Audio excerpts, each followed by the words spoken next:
कोई मेडिसिन वगैरह लाई हो? हाँ, उसे तो किसी चीज से कोई फर्क ही नहीं पड़ता। मैं तो तुम्हारे लिए वैसा ही दूसरा नेकलेस ले आया था। तुम इतना सब कुछ कर कैसे सकते हो? वैसे ना सही तो ऐसे ही सही। दूसरों का सुकून बर्बाद करके तुम खुद सुकून तलाश कर। मगर तुमने बिला वजह ही चोरी कर ली। चलो खैर, चीज तो सही जगह पर पहुंच गई।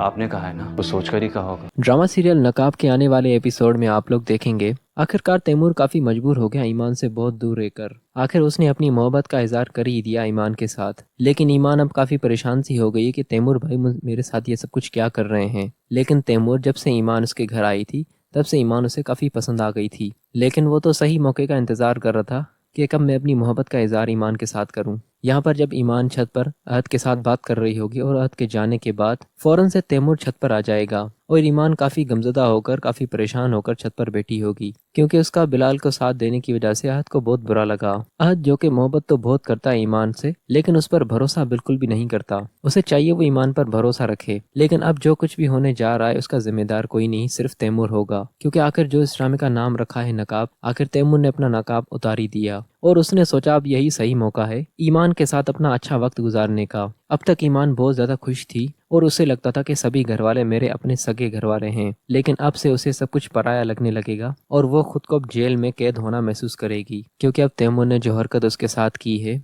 इस बात का आइडिया उसे बिल्कुल भी नहीं था। वो तो तैमूर को अपना भाई समझती थी, लेकिन तैमूर उससे मोहब्बत करता है इस बात का अंदाजा नहीं था उसे। तैमूर ने अब जो कुछ उसके साथ किया है उसके पाँव में पायल पहनाकर और उसे अपना नाम देने की कोशिश की, लेकिन तैमूर का ईमान के साथ ये सब कुछ करने के बाद अब ईमान काफी डर चुकी है और अब से वो अहद के साथ भी ठीक से बात नहीं करेगी। बस उसे हर वक्त बिलाल की याद आने लगेंगी और बिलाल की बहुत अच्छी अच्छी बातें याद आने लगेंगी, क्योंकि एक बिलाल ही था जो उसे बहुत अच्छी अच्छी बातें करता था और उसके साथ जिंदगी के बारे में बहुत बड़ी बड़ी बातें किया करता था। लेकिन आज जो कुछ ईमान के साथ हो चुका है वो ये सब कुछ एक्सपेक्ट नहीं कर रही थी, खास करके ये सब कुछ तैमूर से तो बिल्कुल भी नहीं। वाहिद एक तैमूर ही था जिस पर वो भरोसा करती थी, लेकिन अब जब उसने ही उसका भरोसा तोड़ दिया तो बस घर में ईमान काफी अकेली हो चुकी है और अब तक जो उसका साथ दे रहा था अब वही उसकी इज्जत की धज्जियां उड़ाना चाहता है। ईमान ने ऐसा बिल्कुल भी नहीं सोचा था, लेकिन अब जो कुछ उसके साथ हो गया है सो हो गया है, अब उसे इस चीज को कबूल करना ही होगा।